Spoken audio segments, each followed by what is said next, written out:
All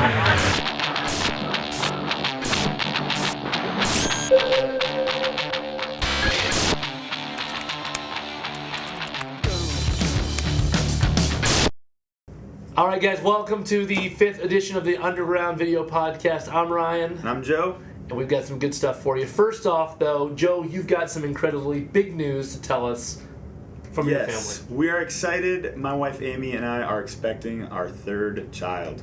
That is a bold move, my friend. It is a game changer, as you would say. We have that game change currently going on in our house. So, the Super Bowl. Yeah. What do you think? Super Bowl's coming up. It is literally weeks away. The Bengals are going to win. We know that right now. I hate to break it to you, but they have a very small chance of being even at the Super Bowl.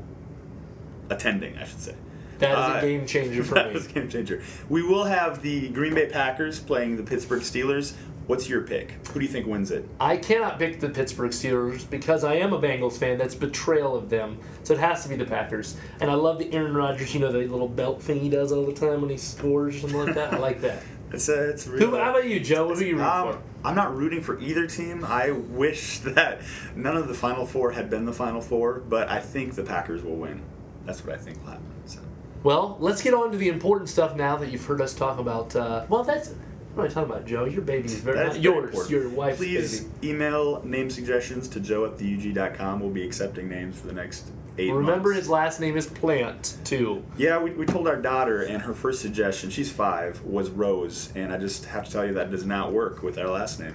And then you said you did have a boy's name. I really like the name Ford, but again, Ford Plant, there are too many jokes in there. It's way too... That poor kid would need counseling. It's time for upcoming music here at the Underground. We have a great winter and spring planned just for you. February 5th, Ronnie Freeman will be here for a night of worship. You don't want to miss that night. February 18th, we'll have Disciple, Project 86, and Write This Down right here to rock it out. All right, then March, we keep it going. On March 5th, we have Emery with To Speak of Wolves and Hello High Water, formerly known as Cities Burn. So don't miss those shows either.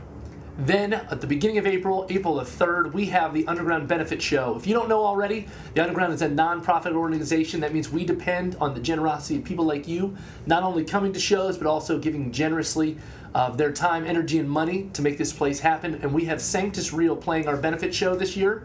Don't miss it. We'll be sending out more information to everybody to let you know how, if you'd like to be part of that show, you can come and check it out. And then to close it out, we have on April the 8th, John Mark McMillan will be visiting us for a raucous evening, he's calling it. So it should be a good show.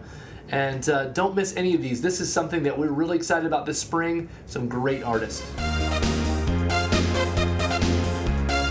Hey everyone, we're going to have a segment now where we talk about music right now, what we're listening to, maybe music you could check out as well. A couple things I'm listening to right now, and then a couple things Ryan's listening to right now. Starting with you, what are you listening to, Ryan? One of the things I'm listening to right now, I'm listening to the Black Keys' new single, Ohio. I love those guys. Their sound is amazing.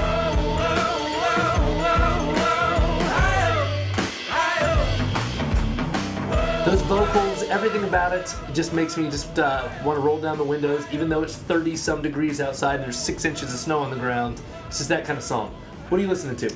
I was listening to Edward Sharpe and the Magnetic Zeros, their CD, Up From Below. I really like it. It's unique. It's got just a blend of different instruments and sounds, so I should check that out.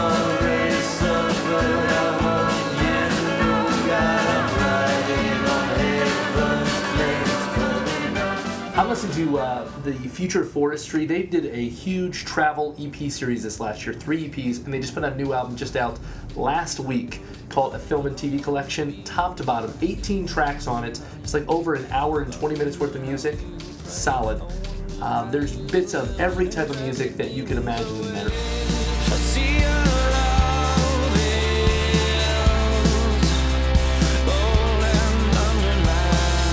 If you listen right there, I love the fact that it sounds a little bit of like Radiohead, and then if you listen to the next track, all of a sudden it's a little folky. Great stuff. Joe, what about you? I'm listening to S. Carey. He drummed with Bon Iver, and he's got a CD out called All We Grow, and I really like it. It's got a little bit of the indie folk rock feel. It's mellow, easy listening. A little bit of the influence from Bon Iver, I think, is there as well, and so I'm really digging it. The last one I'd recommend is Disciple. not only to plug our show, but I've been listening to their new album, Horseshoes and Hand Grenades.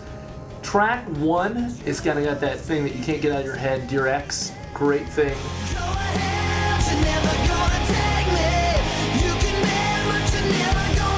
Then track 2, they just rock it out. It's one of those, I know that night when we're here, we'll have a huge pit going on and it'll be great.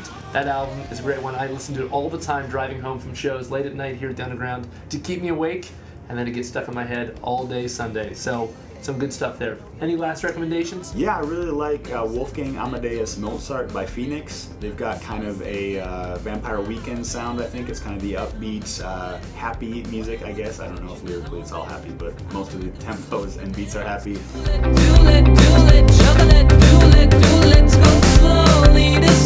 And also Local Natives CD, Gorilla Manor. I said that wrong as well. That's all right. In the end, it's still good music, even though Joe can't pronounce it. I can't pronounce it, but it's so good. You did pronounce Bon Iver right. That was very impressive. It felt like we were in a French kitchen. As you know, the Underground is all about music, media, and faith. So this is the faith segment of this. This is things that we've been learning, we have really felt influenced by or impacted by. So one of the things I do every day is I read My Utmost for His Highest. It was a devotional written a long time ago, probably early 20th century. Always seems to have words very timely. And the other day I was reading, and I pulled it up here just on my computer. You can do it at myutmost.org and check it out. It has the daily reading there. And it really reminded me to recall the love I first had for Jesus when I first became a Christian.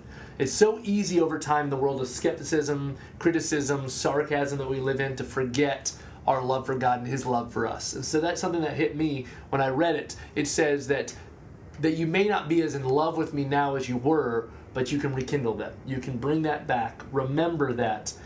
Remember God's love. And I think part of that is when I read the Bible more, I understand God's big story, not just the story right here, because it's so easy to get consumed with right now. So that's a big thing for me. What about you, Joe?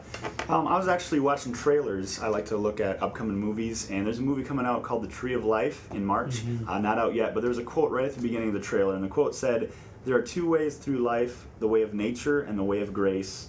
We have to choose which one to follow." And I thought that was a really powerful statement just about how we have a decision to make, whether we accept grace and live out grace in how we interact with others and in our relationship with others. And I think grace is a really important thing. It's something that my church, we've been talking about it in the services for the last few weeks, and just looking at how we have to fight our nature and we have to live by grace, and recognizing that that's really the only way for redemption is God's grace. I think it's one of the things, too, you find here at the Underground, that no matter if you're a Christ follower or not, we're okay with that. We want you, though, to explore that area in your life of faith, make sure that you're thinking about it, that you're challenging yourself, and you're not simply just spoon-feeding yourself all the stuff that our culture throws out, but you're spending some time really making sure that what you believe and what you live by is something that you feel good about. So these are some of our thoughts. Love to hear some of yours, so feel free to comment and let us know some of the things you're learning. All right, Battle of the Bands was this past weekend. If you didn't get here, we're sorry. It's all done. It was a great fall, great conclusion. We had over 1,000 people here that night. Huge night of music. Congratulations to all the bands that made it this far. I mean, we started off with 46 bands that applied, 35 got in the battle, and only 4 made it, Joe, to January 22nd, this last Saturday, and competed. Tell us a little bit more about it. Yeah, well done to the 4 bands that were in the finals. Thank you so much for the way you represented yourselves and also the Underground with your abilities and the way that you got people out to come out and support you. Plastic Inevitables are our winners of the Battle of the Bands, so congratulations to them. Datum Point and The Waking Point and Achilles Descent. I think it was a great night of music. Just the performances were top-notch, and everyone had a great time, I think. If you haven't noticed already, Joe and I are both wearing sweaters. Not intentional in the least. Hopefully you don't think that somehow Joe and I call each other and do fashion advice, but we do want to offer it out to you. For the Underground podcast in the future, we're going to offer a little contest here, Joe. Okay. If you want to comment and tell us what you want us to wear, it could be outlandish as you want. It can't be something like, leopard skin Speedos or something like that. That would not be a good video podcast. Joe and I can tell you that firsthand. Or at least Joe can. Or third hand. Not first hand. No. But send us what you want. Just write it down. We can wear, leisure suits. I will not wear a wrestling. What do you call those things? The wrestling Very suits they small have. tank top. I don't know. No, there's a name for Yeah. it. I didn't wrestle. I'm not built like that. But We throw it have out. tuxedo T-shirts on standby from our previous early battle of the battle, bands. Yep. battle characters. Anything you need, write down and tell us in the comments section right here on YouTube what you think we should wear. We'd love to hear from you. Thanks again for listening and watching the Underground Podcast. This is episode 5. I'm Ryan, I'm Joe. and we'll see you next time.